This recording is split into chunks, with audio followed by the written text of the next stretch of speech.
എല്ലാവർക്കും നമസ്കാരം. ഞാൻ ഡോക്ടർ അശ്വതി രജീഷ്. ഇന്ന് നമ്മുടെ 12 kg വെയിറ്റ് ലോസ് ചലഞ്ചിന്റെ 11ാമത്തെ ദിവസമാണ്. ഈ 11 ദിവസത്തെയും എന്തൊക്കെ ഭക്ഷണമാണ് നമ്മൾ കഴിച്ചിട്ടുള്ളത്, എത്ര സമയമാണ് എക്സസൈസ് ചെയ്തിട്ടുള്ളത്, ഇത്തരം ഡീറ്റെയിൽസ് ഒക്കെ തന്നെ നമ്മൾ ഡെയിലി വീഡിയോസ് ആയിട്ട് അപ്ലോഡ് ചെയ്തിട്ടുണ്ട്. എല്ലാ വീഡിയോസിന്റെയും അവസാന ഭാഗത്താണ് നമ്മൾ ഇത്തരം ഡീറ്റെയിൽസ് വീഡിയോ സഹിതം കൊടുത്തിട്ടുള്ളത്. അതുകൊണ്ട് ആരെങ്കിലും കണ്ടിട്ടില്ലെങ്കിൽ നിർബന്ധമായിട്ടൊന്ന് പോയി കാണുക കേട്ടോ. ഇനി നമുക്ക് ഇന്നത്തെ ടോപ്പിക്കിലേക്ക് പോവാം. നമ്മുടെ ചുറ്റുപാടിൽ ഏകദേശം ഒരു 10 പേരെ എടുത്തു കഴിഞ്ഞാൽ 5 പേർക്കും ഉണ്ടാവാൻ സാധ്യതയുള്ള ഒരു കണ്ടീഷനാണ് ഉയർന്ന കൊളസ്ട്രോൾ. ചില ആളുകൾക്ക് ടോട്ടൽ കൊളസ്ട്രോൾ ആയിരിക്കും കൂടിയിട്ടുണ്ടാവുക, ചിലർക്ക് LDL, ചിലർക്ക് ട്രൈഗ്ലിസറൈഡ്. ഇങ്ങനെ കൊളസ്ട്രോൾ കൂടുന്നതിന് പ്രധാന കാരണം നമ്മൾ കഴിക്കുന്ന ഭക്ഷണം മാത്രമല്ല, നമുക്ക് ഒട്ടും എക്സസൈസ് ഇല്ല എന്നുള്ളത് കൂടെയാണ്. നമ്മൾ എക്സ്ട്രാ കഴിക്കുന്ന കാലറീസ് മുഴുവൻ നമ്മൾ നല്ല എക്സസൈസ് ചെയ്തിട്ട് ബേൺ ചെയ്ത് കഴിഞ്ഞാൽ പ്രത്യേകിച്ച് നമുക്ക് കൊളസ്ട്രോളോ പ്രശ്നങ്ങളോ ഒന്നും തന്നെ ഉണ്ടാവില്ല. പക്ഷെ നമ്മൾ അത് ചെയ്യുന്നില്ല.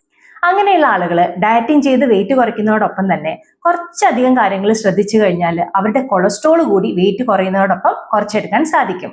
അതിനുള്ള കുറച്ച് കാര്യങ്ങളാണ് നമ്മൾ ഇന്ന് സംസാരിക്കുന്നത്. ആദ്യമേ പറയട്ടെ, നമ്മൾ ഡയറ്റിങ്ങിലാണ്, അതുകൊണ്ട് മധുരമില്ല, മധുര പലഹാരങ്ങളില്ല, ജങ്ക് ഫുഡുകളില്ല. ഇനി നിങ്ങൾക്ക് കൊളസ്ട്രോൾ ഉണ്ടെങ്കിൽ അവ ഒട്ടും തന്നെ ഇല്ല.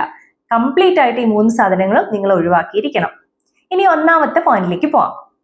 നിങ്ങൾ ഡയറ്റ് ചെയ്ത് വെയിറ്റ് കുറയ്ക്കുന്ന സമയത്ത് എക്സസൈസ് നിർബന്ധമായിട്ടും ചെയ്യണം. ഇതാണ് ഒന്നാമത്തെ കാര്യം. എക്സസൈസ് കാലറീസ് ബേൺ ചെയ്യാൻ മാത്രമല്ല, നിങ്ങളുടെ ശരീരത്തിലെ ഗുഡ് കൊളസ്ട്രോൾ ആയിട്ടുള്ള HDLന്റെ അളവ് കൂട്ടാനും സഹായിക്കുന്നു.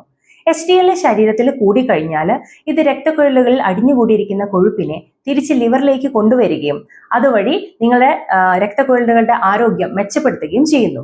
HDLന്റെ അളവ് കൂടിക്കഴിഞ്ഞാൽ അത് LDLന്റെ അളവിനെയും ട്രൈഗ്ലിസറിഡിന്റെ അളവിനെയും കുറയ്ക്കുകയും ചെയ്യും. അത് മാത്രമല്ല, എക്സസൈസ് ചെയ്യുമ്പോൾ ബ്ലഡ് സർക്കുലേഷൻ നന്നായിട്ട് കൂടുകയും രക്തക്കുഴലുകളിൽ കൊളസ്ട്രോൾ കട്ടിയാവുന്നത് അഥവാ പ്ലേക്ക് ഫോർമേഷനെ തടയുകയും ചെയ്യും.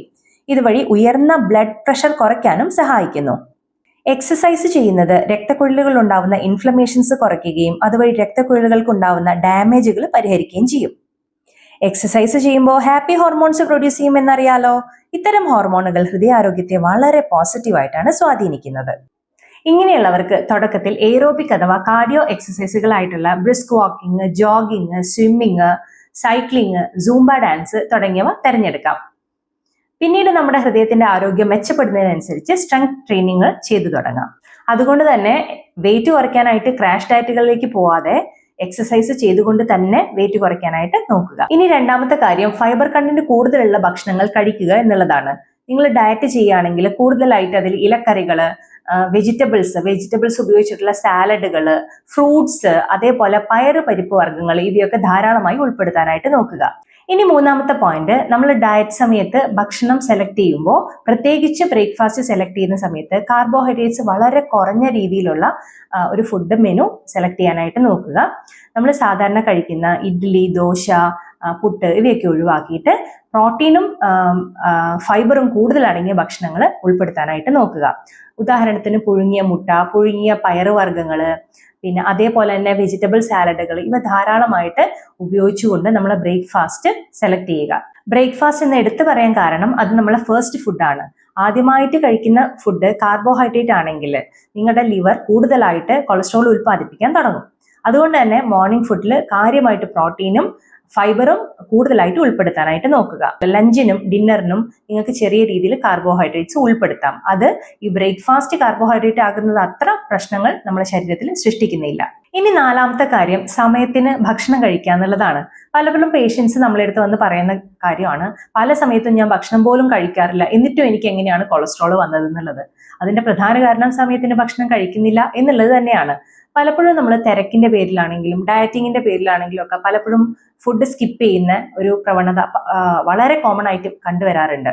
ഇതിന്റെ ഒരു റിസ്ക് എന്ന് വെച്ച് കഴിഞ്ഞാൽ പെട്ടെന്ന് നമ്മളിൽ കൊളസ്ട്രോൾ അത് ഉണ്ടാവാൻ കാരണമാവില്ല, എങ്കിലും ഗ്രാജുവലി ഇതൊരു ശീലമായി കഴിഞ്ഞാൽ ഡെഫിനറ്റ്ലി ബോഡിയിൽ കൊളസ്ട്രോളിന്റെ ഉൽപാദനം വളരെയധികം കൂടും. അതുകൊണ്ട് നിങ്ങൾ ഡയറ്റിലാണെങ്കിൽ പോലും കറക്റ്റ് സമയത്തിന് ഭക്ഷണം കഴിക്കാനായിട്ട് നോക്കുക. ഇനി അഞ്ചാമത്തെ point, omega-3 fatty acid, vitamin B3, mono unsaturated fats ഇവയൊക്കെ അടങ്ങിയിട്ടുള്ള ഭക്ഷണങ്ങൾ മാക്സിമം നമ്മളെ ഡയറ്റിലേക്ക് ഉൾപ്പെടുത്താനായിട്ട് നോക്കുക എന്നുള്ളതാണ്. നെത്തോലി പോലുള്ള ചെറിയ മത്സ്യങ്ങള്, മത്തി, അയല ഇവയിലൊക്കെയാണ് ധാരാളമായിട്ട് omega-3 ഫാറ്റി ആസിഡ് അടങ്ങിയിട്ടുള്ളത്. അതേപോലെ തന്നെ ബദാം, പിസ്ത, വാൾനട്ട്, ഫ്ലാക്സ് സീഡ് ഇവയിലും omega-3 ധാരാളമായിട്ട് അടങ്ങിയിട്ടുണ്ട്. മോണോ അൺസാച്ചുറേറ്റഡ് ഫാറ്റിന്റെ നല്ല സോഴ്സുകളാണ് കപ്പലണ്ടി, അവോക്കാഡോ മുതലായവ. വിറ്റമിൻ B3 കൂടുതലായിട്ട് അടങ്ങിയിട്ടുള്ളവയാണ് എള്ള്, വാൽനട്ട്, ബദാം, തുവരപ്പരിപ്പ്, ചെറുപയർ പരിപ്പ്, കറിക്കടല മുതലായവ. ഇവയെല്ലാം നിങ്ങളുടെ ഫുഡിൽ ഉൾപ്പെടുത്താനായിട്ട് നോക്കുക. ഈ 5 കാര്യങ്ങൾ ശ്രദ്ധിച്ചാൽ തന്നെ നിങ്ങളുടെ കൊളസ്ട്രോൾ നല്ല രീതിയിൽ കുറയുകയും അതോടൊപ്പം നിങ്ങളുടെ ഹൃദയാരോഗ്യം മെച്ചപ്പെടുകയും ചെയ്യും. ഇനി നമുക്ക് ഇന്നത്തെ വിശേഷത്തിലേക്ക് പോവാം. രാവിലെ എഴുന്നേറ്റ് 2 ഗ്ലാസ് ചെറു ചൂടുവെള്ളം കുടിച്ചു. അതിനുശേഷം 30 മിനിറ്റ് സുംബ എക്സസൈസ് ചെയ്തു. 9 o'clock ബ്രേക്ക്ഫാസ്റ്റ് കഴിച്ചു. ഫസ്റ്റായി കഴിച്ചത് കടല പുഴുങ്ങിയതും 4 മുട്ടയും 2 റോബസ്റ്റ പഴവുമാണ്. സ്നാക്സായി എടുത്തത് 5 കാഷ്യൂ നട്ടും 4 ബദാമുമാണ്. ലഞ്ചിന് 2 റാഗി ദോശയും 4 ചിക്കൻ പീസും പപ്പായും ക്യാരറ്റും ചേർത്തുണ്ടാക്കിയ ഉപ്പേരിയും കൊത്തമരയുടെ ഉപ്പേരിയും കുറച്ച് സവാളയുമാണ്. 5 മണിക്ക് ഡിന്നർ കഴിച്ചു. ഡിന്നറിനായിട്ട് എടുത്തത് വൻപയർ പുഴുങ്ങിയത്, വാഴക്കൂമ്പ് ഉപ്പേരി, 2 പീസ് ചിക്കനും സവാളയുമാണ്. കൂടെ 1 റോബസ്റ്റ പഴവും 1 പേരക്കയും കഴിച്ചു. ഇന്നും ഇന്റർമീഡിയറ്റ് ഫാസ്റ്റിംഗ് ആയതുകൊണ്ട് 5 മണിക്ക് തന്നെ ഭക്ഷണം നിർത്തി. ഇത്രയൊക്കെയാണ് ഇന്ന് എനിക്ക് നിങ്ങളോട് പറയാനുള്ളത്. നാളത്തെ വിശേഷമായിട്ട് അടുത്ത വീഡിയോയിൽ കാണാം. നന്ദി, നമസ്കാരം.